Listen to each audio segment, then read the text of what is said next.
A Soviet submarine detected massive geometric structures beneath the Persian Gulf. Weeks later, the coordinates vanished from official records. Decades later, researchers claimed a 5,000-year-old Sumerian tablet described the exact same location. And that's where the story becomes a problem, because the tablet didn't describe a temple. It described an underground facility beneath the ocean floor, a structure with multiple levels, artificial chambers, machines, and entrances hidden beneath the sea. So why does an ancient civilization describe something that sounds more like a modern underwater base? Why were strange sonar readings reportedly classified? The tablet is known as VAT-12772. According to researchers who studied the text, it references a place called the Abzu. In Sumerian mythology, the Abzu is usually interpreted as an underground realm connected to water. But some alternative researchers argue the wording sounds unusually technical, not symbolic, practical, almost architectural. They suddenly appeared in Mesopotamia over 5,000 years ago, with writing, astronomy, mathematics, irrigation systems, and organized cities. Civilizations normally evolve gradually. Sumer seemed to emerge fully structured, and according to ancient texts, that transformation began after the arrival of beings called the Anunnaki. The Anunnaki were described as entities descending from the heavens. Most scholars interpret them as mythological gods. But in several translated tablets, they are described less like spiritual beings and more like advanced rulers or teachers. The texts claim they brought knowledge to humanity: writing, agriculture, engineering, astronomy, the foundations of civilization itself. And according to VAT-12772, they operated from a hidden structure beneath the Persian Gulf. The tablet reportedly references a vertical entrance shaft descending into 7 separate levels beneath the ground.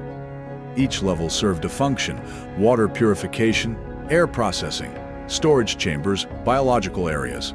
That alone would be strange for a civilization living thousands of years before modern engineering. But the deeper mystery begins with geography. The tablet places the Abzu near the point where the Tigris and Euphrates rivers once met the sea.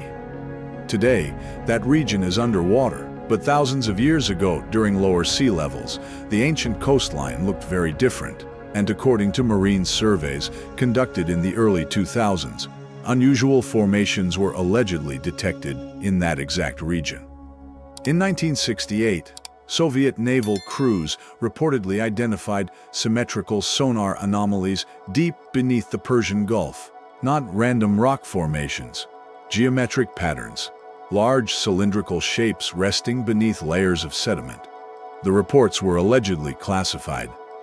For decades, the story disappeared.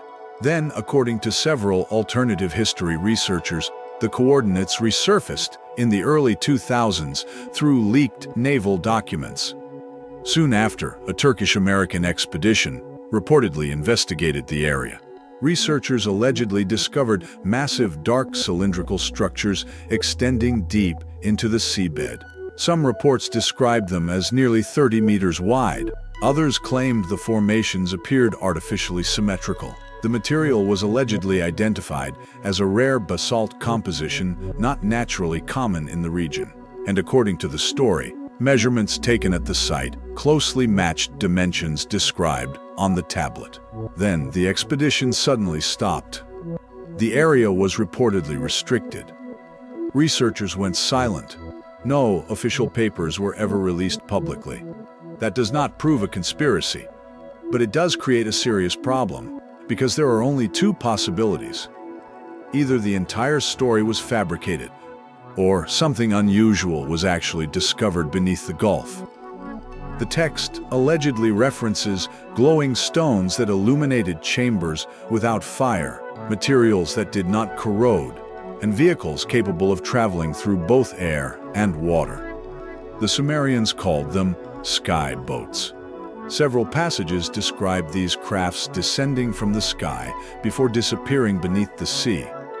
But modern theorists interpret the descriptions differently. as technology misunderstood by early civilizations. That idea became especially popular after author Zecharia Sitchin published translations of Sumerian texts in the 1970s. Mainstream historians strongly rejected those conclusions. Many linguists argued his translations were inaccurate or heavily exaggerated. And that distinction matters, because while the Sumerian texts are real, the interpretation of them remains highly controversial. This is where the story splits into two separate paths. One explanation is historical mythology, ancient people describing gods, floods, and cosmic stories through symbolic language. The other explanation is far more unsettling, that fragments of those stories were based on real events, later transformed into myth. And there is one detail researchers still debate: the flood narrative. The Abzu texts reportedly claim the structure was sealed after a catastrophic flood event. That immediately connects the story to ancient flood myths found across multiple civilizations, including Mesopotamia and the biblical story of Noah. Geologists know sea levels rose dramatically after the last ice age. Entire coastlines disappeared underwater. Human settlements were erased, so the existence of flooded ancient structures is not impossible. The real question is whether anything artificial actually exists beneath the Persian Gulf today. And that question remains unanswered. Some researchers claim later scans detected repeating electromagnetic signals near the same coordinates, rhythmic pulses beneath the seabed. No official explanation was ever confirmed. Supporters of the theory believe this suggests an active structure still exists below the Gulf floor. Skeptics argue the signals could easily be geological or industrial interference. And right now, there is no publicly available evidence proving either side conclusively. That is the critical reality check. The Sumerian tablets are real. Ancient flood myths are real. Rising sea levels after the Ice Age are real. But claims about underwater alien bases remain unverified.